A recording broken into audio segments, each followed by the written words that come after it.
আজকে মাদ্রাসার প্রতি আমাদের খেয়াল নেই। এত দাম, এত পাওয়া মদিনার কামলেওয়ালা নবী দিয়েছেন, জোরে বলেন সুবহানাল্লাহ। একজন আলেম, একজন কোরআনের হাফেজ, কোরআনের যত আয়াতে কারিমা আছে, এই আয়াতে কারিমার বিনিময় একটা জান্নাত পাবে, জোরে বলেন সুবহানাল্লাহ। আমার ভাইরা, একটা আয়াতে কারিমা ৬,৬৬৬ খানা আয়াতে কারিমার বিশাল একটা ভুবন যদি কোরআনের হাফেজদেরকে আল্লাহ কিয়ামতের ময়দানে দিয়ে দেয়, দেওয়ার পরে হাফেজ সাহেব বলবে, আল্লাহ এত জান্নাত আমি কি করব, এত জান্নাত আমি কারে দেব? আমার আল্লাহ ডাক দিয়ে বলবে, হাফেজ সাহেব, ও কারি সাহেব, ও মাওলানা সাহেব, কষ্ট করেছো, মাদ্রাসায় পড়েছো, রাত্র ৩টায় উঠেছ, শীতের কালে ঠান্ডা পানি দিয়ে ঘুম থেকে উঠে হেলে দুলে আমার কালামুল্লাহ তেলাওয়াত করেছো। 10 জন বিজ্ঞানী চাঁদে গেলেন, যাওয়ার পরে ওরা খ্রিস্টান ছিলেন। এই 10 জন বিজ্ঞানী গবেষণা করল, দুনিয়াতে যাব জাতির জন্য একটা তথ্য দেওয়া লাগবে। গবেষণা করে কি তথ্য দেব? 24টা ঘন্টা চাঁদের দেশ থেকে আমার ভাইরা কোরআন কারিমের তেলাওয়াত শুনতে পায়। আল্লাহু আকবার। শুধু কোরআন কারিমের তেলাওয়াত, এক দেশে সকাল হচ্ছে, এক দেশে সন্ধ্যা, আর এক দেশে দুপুর, এক দেশে ভোর। সূর্য ঘুরে যখন আসতেছে পৃথিবীর ময়দানে, আর একটা দেশে আযান হয়ে যাচ্ছে, মসজিদে মুয়াজ্জিনের আসসালাতু খায়রুম মিনান নাওম।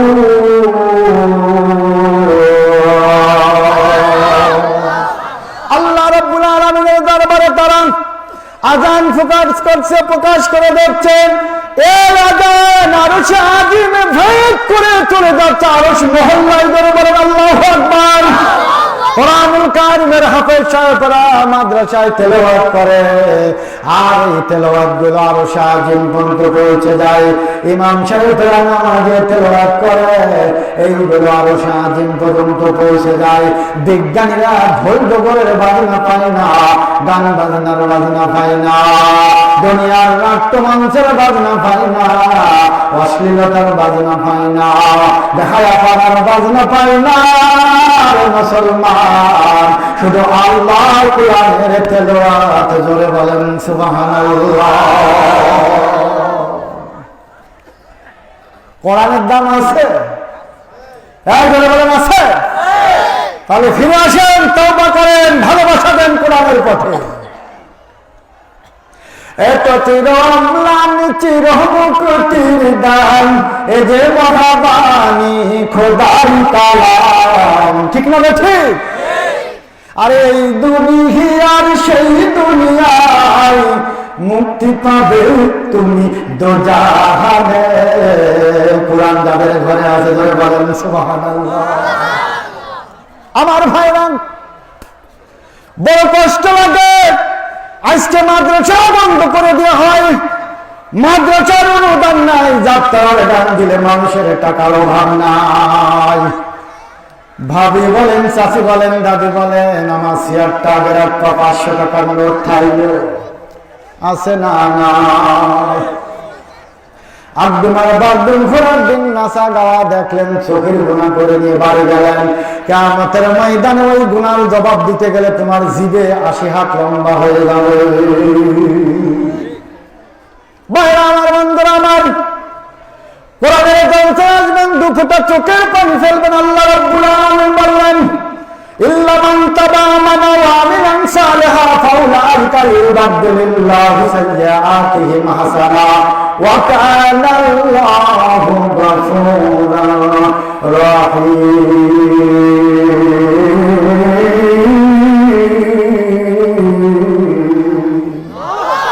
তোমার জীবনে যত গুনাহ করেছো, আজকের কোরআনের মাহফিলে যদি আল্লাহর দরবারে দুইটা কন্ডিশন পূরণ করবেন, বলো আল্লাহ আমার মতো গুনাহগার আল্লাহর মাহফিলে আমি আর জীবনে গুনাহ করব না। ফিরে আসলাম, আল্লাহ বললেন তোমার 50 বছরের গুনাহ মাফ করে দিয়ে শেষ করবে না, ওই 50 বছরের গুনাহ নেকি দ্বারা পাল্টায়া দেব।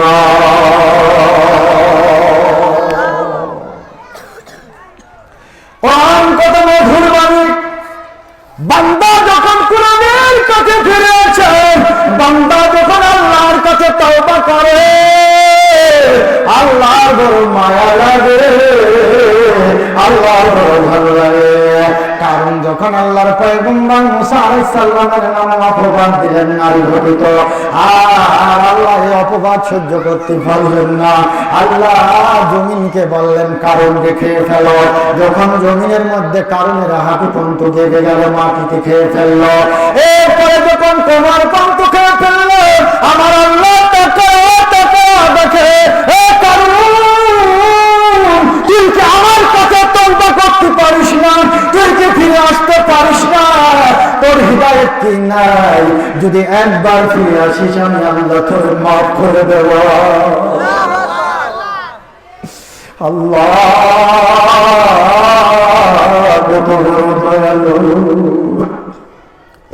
সারা জীবন না ফরমানি করবা, একবার যদি আমার আল্লাহ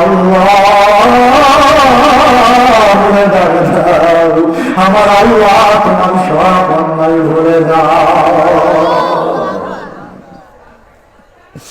আল্লাহ আল্লাহ আল্লাহ আল্লাহ আমি তোমারি গোলাম অন্য কারণ আলিমুল গায়েব তুমি মালিক রব্বানা। আল্লাহ আল্লাহ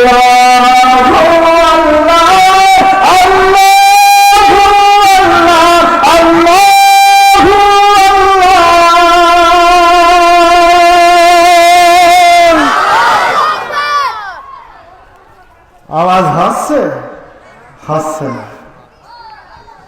কিছু মাদ্রাসা সর পালে আওয়াজ দেয়, মুরব্বীরা ভাবছে আমরা দূরে ছাড়া হয়ে গেছি, আওয়াজ দিতে গেলে যদি স্টাক করে মারা যায়। এই মৃত্যু কার হাতে? হায়াতের মালিককে, রিজিকের মালিককে, আসমানের মালিককে। নাম হবে কার, স্লোগান হবে কার, বাস্তবায়ন করবে কার? কিসের এত ভয়? ভয় আছে? আমি তো ভয় খুঁজে পাই না, কারণ মুসলমানদের দেখে নাম আর বামেরা থরথরা কাঁপে। আমরা মরলেও লাখ, বাঁচলেও লাখ, হাতি মরলেও লাখ, ইসলামের জন্য যারা আছে মরলেও লাখ, বাঁচলেও লাখ। মরলে শহীদ, বাঁচলে গাজী। তাহলে ভয় আছে? আমার ভাইরা যে কথা বলতেছিলাম, এই জন্য মাদ্রাসার কত বড় দাম, মাদ্রাসার কত বড় পাওয়ার। আমার ভাইরা আজকে এই জলসার মধ্যে বসে তওবা করলে দুইটা কন্ডিশন মিলালে আমার আল্লাহ তোমার 50 বছরের গুনাহ নেকি দ্বারা যদি পাল্টায়া দেয়, তোমার আমল নামায় মুনকার নেকির ফেরেশতা যখন বলবেন মান রব্বুকা, তখন রব্বি আল্লাহ বলতে তোমার কোনো কষ্ট হবে না। যারা মাহফিল না শুনে সাইস্টলে জটলা পাকাইছে, আল্লাহর কাছে বলবে আল্লাহ ছায়া বেচেছিলাম আর খাইছিলাম, আর না যে টিভি দেখেছিলাম। শয়তান মরিয়ে যাবে, তাও শয়তানি ছাড়ে না, ঠিক না বেঠি? এই জন্য আল্লাহ বলেছেন শোনো শোনো ইমানদারেরা কারা, ইয়া আইয়ুহাল্লাযীনা আমানু, হে ইমানদারেরা। ইমানদারদের আল্লাহ কত ভালোবাসে যে কোরআনের মধ্যে ডাক দিয়ে, সংকেত দিয়ে হুঁশিয়ার করেছে, খবর দিয়েছে, আল্লাহর মনের বাসনা ইমানদারদের কাছে প্রকাশ করেছে। সুবহানাল্লাহ। ওয়ালা তাত্তাবিউ খুতুওয়াতিশ শাইতান, শয়তানের পদাঙ্ক তোমরা অনুসরণ করো না। যারা মাহফিল না এসে শয়তানের পদ্মাঙ্ক নিয়ে আছে, আল্লাহ বললেন হুঁশিয়ার, সাবধান, শয়তান তোমাদের প্রকাশ্য দুশমন। আল্লাহ মাহে রমজানে বললেন যে আমি শয়তানকে জিনজির নামক শিকল দ্বারা আবদ্ধ করি। ঠিকই আবদ্ধ করে, রাসূলের হাদিস তো মিথ্যা নয়। 6টা রহমত কোটেশন দেয়, তার ভিতরে রাসূল বলেছেন আবু হুরায়রা রাদিয়াল্লাহু তাআলা থেকে বর্ণিত হাদিসে 4 নম্বর কলমে আছে যে শয়তানকে জিনজির নামক শিকল দ্বারা বাঁধা হয়। এবার আসুন শৈলকুপাবাসী, আগুনিয়া পাড়াবাসী, শয়তানের তো বান্ধে ছিল, বড় শয়তানকে তো আল্লাহ বান্ধে হয়েছে। তাহলে শয়তানের দল আছে না? যারা কোরআন বিরোধী, রাসূল বিরোধী, আল্লাহ বিরোধী, ইসলাম বিরোধী, তারা শয়তানের